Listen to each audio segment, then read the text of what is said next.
In Romans chapter 9, verse 15, Paul records God's words to Moses when he says, I'll have mercy on whom I have mercy and have compassion on whom I have compassion. And this morning, my name is Josh Mills. It is every morning, but I would like to give testimony to God's sovereign mercy and sovereign compassion in my life. I was born and raised in Ivy, Georgia, a small town of about 1,000 where my grandpa was the mayor. I was raised in a family that taught me to value faith, family, football, firearms, and fried food. And so while I have a family where my parents love me, I have great siblings and cousins and grandparents. Our house was usually divided when it came to spiritual matters. My mom grew up diehard Church of Christ, and my dad grew up in a Methodist church, and he now pastors a non-denominational church. So there was a lot of confusion about the Bible growing up. But early on, I made a commitment to my mom's Church of Christ, where I was raised in a King James only, full Arminian and full preterist, a cappella only. We were the only believers around. And that's the way I was raised, and I was taught that way. And I thought I was right. I would argue with people constantly. I grew in arrogance. I grew in being a Pharisee. And when I was 14 years old, I remember, because we were taught that you have to be baptized to be saved, I remember being 14 and being afraid to die, and I thought my only answer is to get in the water. And so I got baptized the next morning and thought I got saved. And I felt great. I had no worries anymore. I wasn't afraid of death, but still not saved. And so as I continued to grow and being legalistic, and we were taught we could lose our salvation, she had to work to keep it, which is the only logical conclusion. And so I did that. I wouldn't smoke, drink. I wouldn't sleep around with girls. I would make sure I would keep clean. I would be all my friends' parents' favorite, and all that did was cause me to internalize all my sins. I would lie. I would lust. I would, not be honest with hardly anybody. I would cheat in class. I would just do a lot of things that people couldn't catch me on, and so they thought I was good while I knew I wasn't. So when I was 18 years old, I was a freshman in college at Valdosta State University, and by myself in the dorm room, I was watching a set of DVDs that a family had given me, a family that I now see as brothers and sisters in the faith.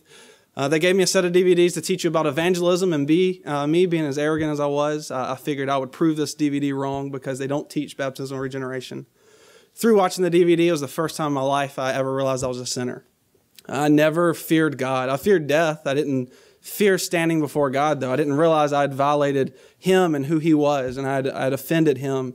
And so that night, by myself, alone in the dorm room, a weight came over me that I'd never felt before. I realized that if I died, I would stand guilty. And so that night, I realized that Christ died for my sins. Not only did He die for my sins, but it was God Himself who killed Him for my sins.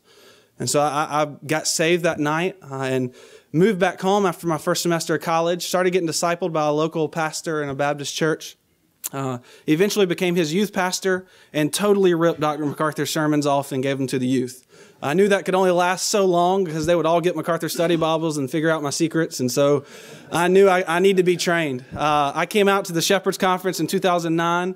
First time I'd really ever heard passionate, authoritative preaching.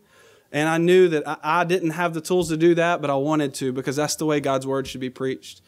And so I came out here and I started listening to Dr. MacArthur more, listening to Dr. Lawson and Sproul and, the typical guys that we listened to, and started growing tremendously in my faith and moved to seminary in 2011, I believe it was, spring of 2011. So I moved out then, and the Lord started showing me how much I had to learn. My arrogance started to fall quickly when you realized there was things I was learning I didn't even realize I didn't know. And so that continued to grow.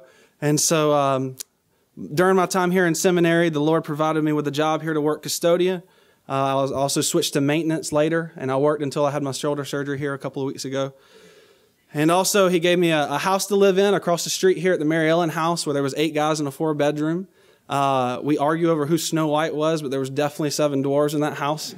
And so that was where I was doomed. I was staying there forever until January 31st of 2012 when I met Danae Wernley, who would become Danae Mills. It was that night that I remember meeting her, and I got her number, and I was super excited, and things progressed quickly. We met in January, and we were married in December. And Danae's here in the back, and I just want to say thank you for everything. I love you, and I say this a lot, but I have a blast with you. It is really fun to be married And no offense to the Mary Ellen guys, but having a wife, the house is cleaner. I have a better haircut, I have better food. Life has increased exponentially in quality. And not only that, but the Lord provided us with our first child, Haddon Eli Mills. He was born in January. And it is a blast not only to have a wife who loves the Lord, but to have her turn into a mother who loves the Lord. And our goal is to raise him to honor and fear God. We graduate in May, and our future plans are to get out of California. Our plans also involve, in light of that, going to McPherson, Kansas, and serving as an associate pastorate to John Stoltz, who graduated here from the seminary as well. And the Lord's been kind to us to continually provide a path for us to go down. Thank you to you guys for your attention this morning, and thank you to God.